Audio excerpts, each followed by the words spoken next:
Students, in today's revision class, we shall re-explore the chapter The Tiger King, written by Kalki, better known as Ramaswamy Iyer Krishnamurti. He is also known for his burlesque treatment over serious issues. In writing this story, his main objective was to expose the hollowness and false pride of those in power. He has succeeded in capturing the weaves of the political system, and most importantly, he conveys the message of conserving wildlife. The Tiger King is a satire on the whimsical nature of the ruling class. The story dates back in the past when the British colonial ruled over India. They treated Indian kings and bureaucrats as puppets. The kings, in order to save their power and position, had become corrupt, ruthless, and acted on the rule of thumb. They implemented impetuous laws on their subjects. Rather than working for the welfare of the country, they were engaged in fulfilling their own whims and fancies.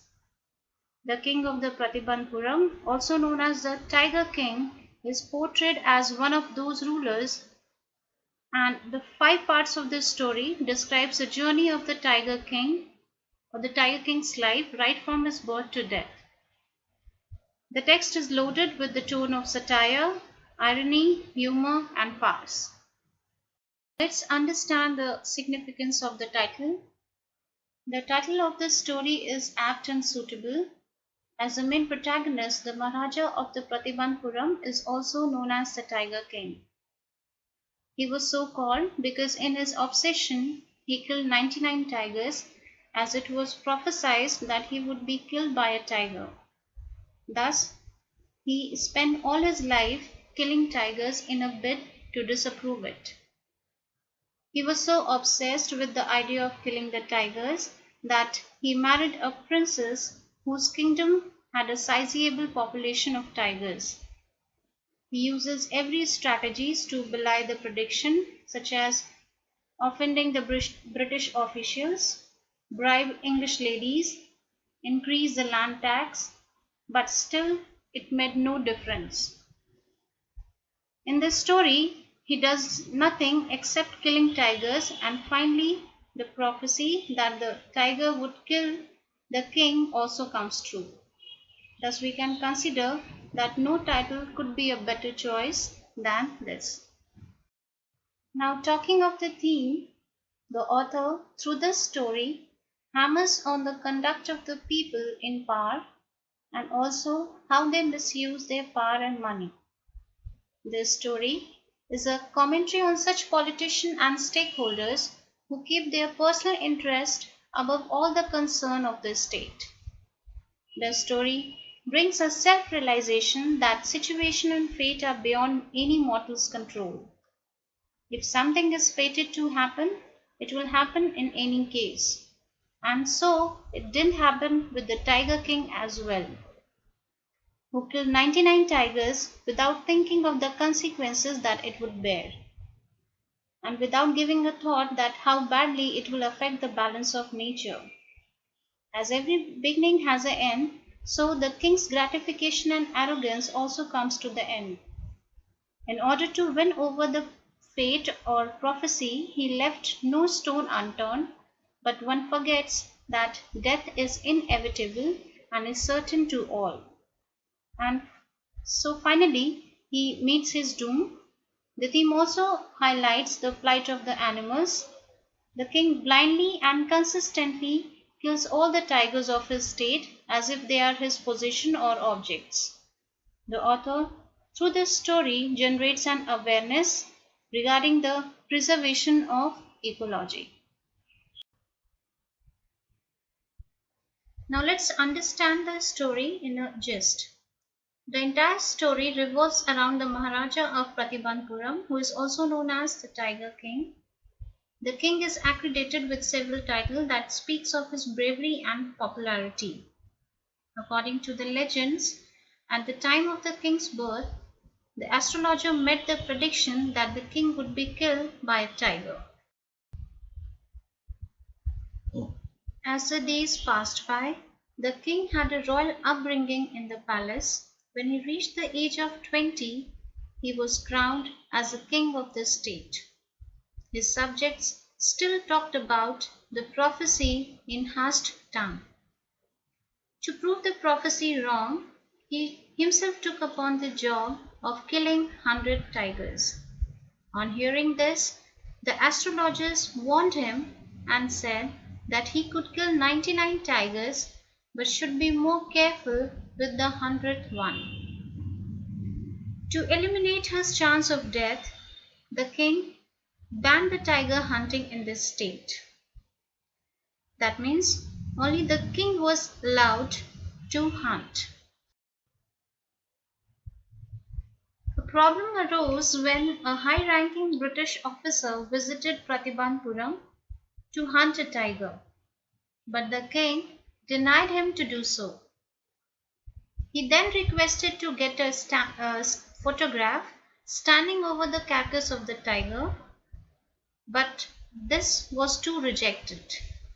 However, when the king felt that his crown was in danger, he sent 50 diamond rings to please the officer's wife, and she gladly accepted them. And thus the crown was saved.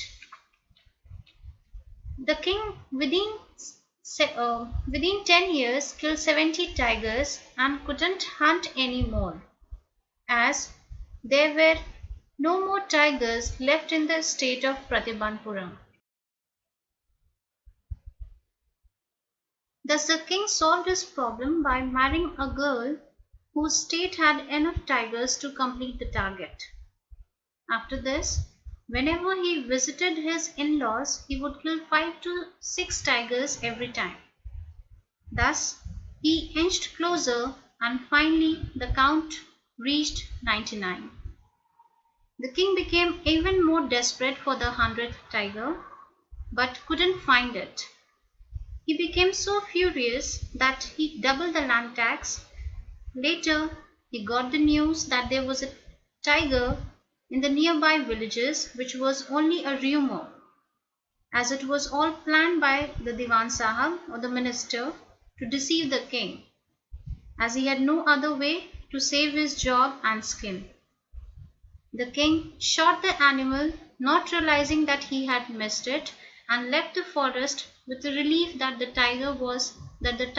target was completed. But the associate hunters discovered that the tiger was only faint. So they shot the tiger and made sure that he was dead, as none of them wanted to lose their job. Years scrolled by. The Maharaja went to buy a present for his son's birthday. In the shop, he came across a wooden tiger and considered it to be the perfect gift for his child. While playing with the toy tiger, one of the quivers pierced the right hand, causing a major wound. Soon the infection spread all over his arm, and it had to be operated. It was after the surgery the doctors informed that the king died. Thus, the astrologer's prophecy comes true and the story ends. After reading this story, we observe that the author portrays the Tiger King as a pompous and arrogant king. Though he is the hero of the story, but he acts more as a villain in the story and has no glory of a hero. The prediction made at the time of his birth worries him so much, he gets so tense that till the end he appears to be as a frustrated king. His level of anger and madness has no limit. In his ego and fury, he does everything to belie the prophecy, even if it meant a personal loss to him.